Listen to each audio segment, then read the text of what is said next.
बिस्मिल्लाहिर्रहमानिर्रहीम। अस्सलामुअलैकुम। मेरा नाम शुबाना है और मैं आपको किचन स्किल्स में खुशामदीद कहती हूँ। आज मैं आपके साथ बहुत ही मज़ेदार और यूनिक रेसिपी शेयर करूँगी जिसका नाम है शबदेग। पुराने वक्तों में इसको सारी रात पकाया जाता था, लेकिन आजकल हर बंदा मसरूफ़ है, इसलिए मैं इसको बहुत ही थोड़े टाइम में पकाऊँगी, लेकिन बहुत ही मज़ेदार होगी।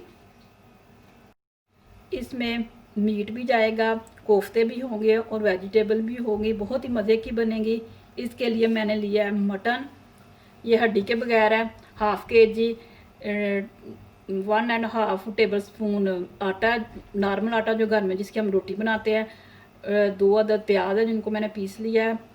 आधा कप तेल का है, 1 चमचा देसी घी का है, आधा कप दही है, ये 8-10 कोफ्ते हैं। इनकी रेसिपी मैं आपको अपनी लास्ट वीडियो में बनाना बता चुकी हूँ। 1 टेबल स्पून लहसुन अदरक, 4 अदद हरी मिर्चें हैं, इनको मैं साबुत ही डालूँगी। 2 टीस्पून सुरख मिर्च है, 1.5 टीस्पून नमक है, हाफ टी स्पून हल्दी है, हाफ टी स्पून गर्म मसाला है, हाफ टेबल स्पून चीनी है, 2 अदद शलजम है, 2 अदद टमाटर है और 2 अदद गाजर है। इनको मैं क्यूब शेप में काटूंगी। पहले कोफ्तों को फ्राई करूंगी, फिर उसी ऑयल में पहले शलजम को और गाजर को फ्राई करूंगी इकट्ठे, फिर उसके बाद टमाटरों को फ्राई करूंगी।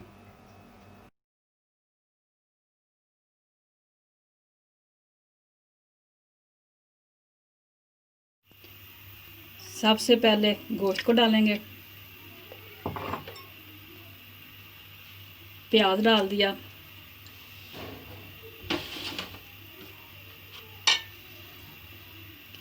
लहसुन अदरक, हल्दी, नमक, सुरख मिर्च,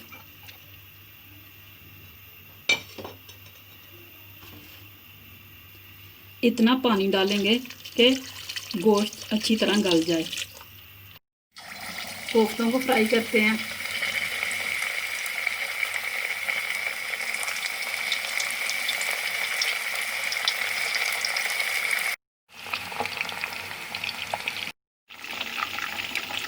कोफ्ते फ्राई हो चुके हैं।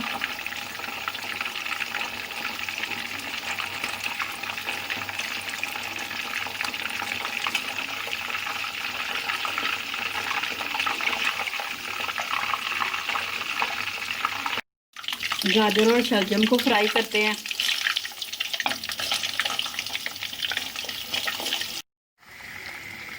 शलजम और गाजर भी फ्राई हो चुके हैं, इनको मैं निकालती हूँ। टमाटरों को भी हल्का सा फ्राई कर लेंगे। थोड़ा थोड़ा दही डाल के गोश्त को अच्छी तरह भून लेंगे।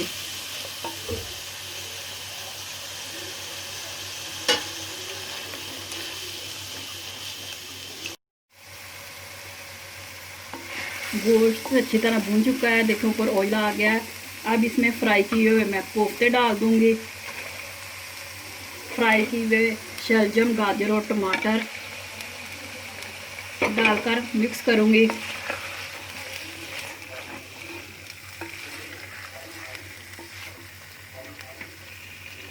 देसी घी डाल देंगे।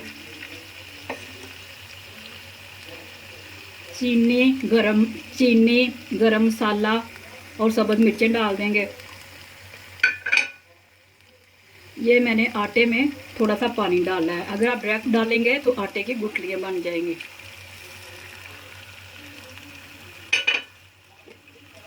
तकरीबन 1 गिलास पानी का डाल देंगे और हल्की आंच पर आधे घंटे के लिए पकाएंगे। शबदेग तैयार हो चुकी है। मैंने इसको मिट्टी की कढ़ाई में बनाया है। आपके लिए भी बेहतर है कि अगर आपके पास मिट्टी का बर्तन है तो आप उसी में इसको बनाएं तो ज़्यादा मज़ा आएगा।